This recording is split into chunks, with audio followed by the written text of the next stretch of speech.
नमस्कार दोस्तों, आज हम लोग फिर से एक नए टॉपिक को लेकर उपस्थित हुए हैं। इस टॉपिक का नाम है नारी शक्ति वंदन अधिनियम या 106वां संविधान संशोधन अधिनियम 2023 या 128वां संविधान संशोधन विधेयक।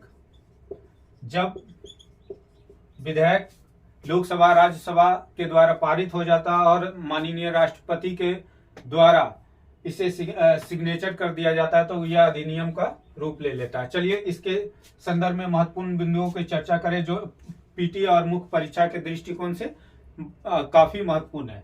पहला पॉइंट देखें तो 20 सितंबर को लोकसभा के द्वारा इसे पारित कर दिया जाता है, 21 सितंबर को राज्यसभा के द्वारा और 28 सितंबर को भारत के गजट में यह अधिनियम प्रकाशित हो जाता है।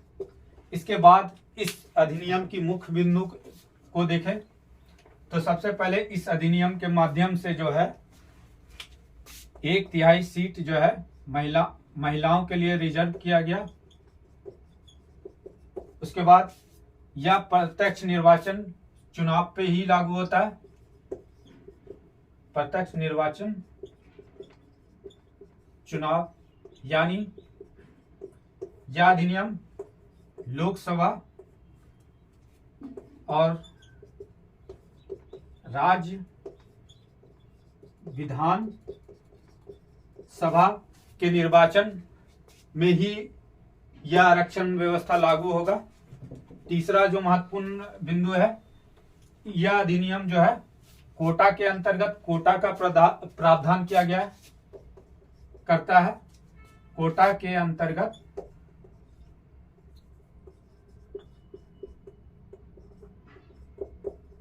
कोटा का प्रावधान करने का मतलब है इसे इस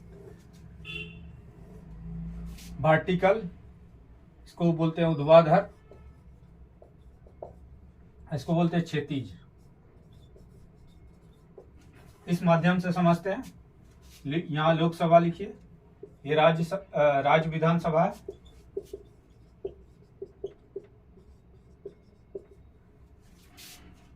इसके अंतर्गत जो है महिलाओं के लिए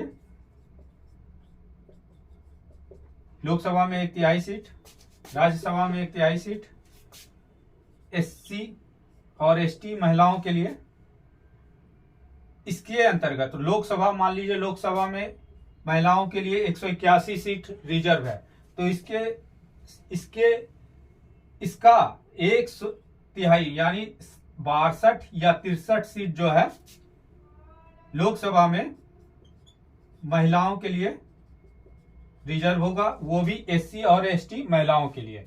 इसी प्रकार राज्य विधानसभा में जैसे बिहार में 243 सीट है तो 243 सीट का 1/3 निकालेंगे तो 8 3 24 यानी लगभग 81 या 82 सीट जो है बिहार के विधानसभा में महिलाओं के लिए आरक्षित होगा। उसमें से एससी और एसटी के लिए मात्र 1/3 मतलब 80 का 1/3 लगभग 27-28 जो सीट होगा वो बिहार के विधानसभा में महिलाओं के लिए रिजर्व होगा। इस प्रकार यह कोटा के अंतर्गत कोटा का आरक्षण का प्रावधान करता है। इसके बाद यह इस अधिनियम के माध्यम से जो महत्वपूर्ण संविधान संशोधन किए गए,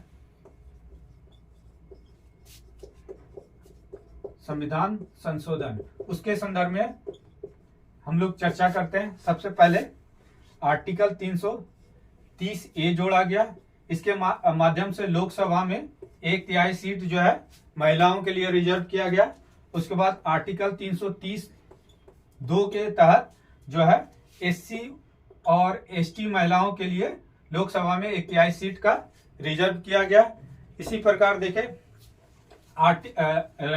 राज्य विधानसभा में तो आर्टिकल 332A जोड़ा गया है जिसमें राज्य के विधानसभा में महिलाओं के लिए 1/3 राज्य विधानसभा में आरक्षित किया गया।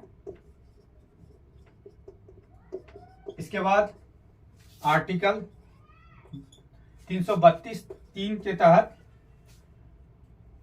जो है SC और ST महिलाओं के लिए जो है 1/3 सीट रिजर्व किया गया है। इसके अलावा देखें तो दिल्ली विधानसभा में आर्टिकल के लिए आर्टिकल 239A जोड़ा गया है, जिसमें से दिल्ली विधानसभा के लिए 1/3 महिलाओं के लिए सीट का रिजर्व किया गया है।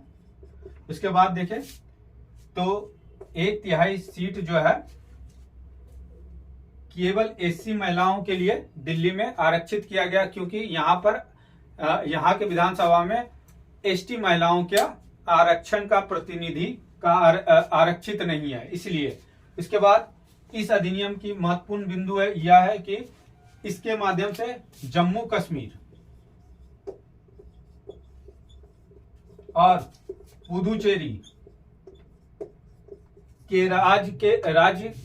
पुदुचेरी केंद्र शासित प्रदेश के विधानसभाओं में कोई महिलाओं के लिए स्पेशल रिजर्वेशन का प्रावधान नहीं।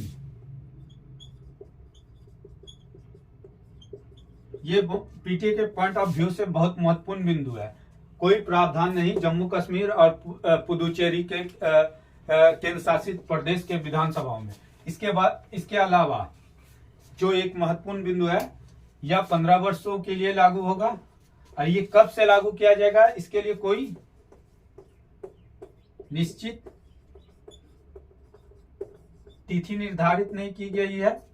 इसके अलावा जो है 16वां जब जनसंख्या रिपोर्ट प्रकाशित हो जाएगी, उसके बाद परिसीमन आयोग का गठन किया जाएगा।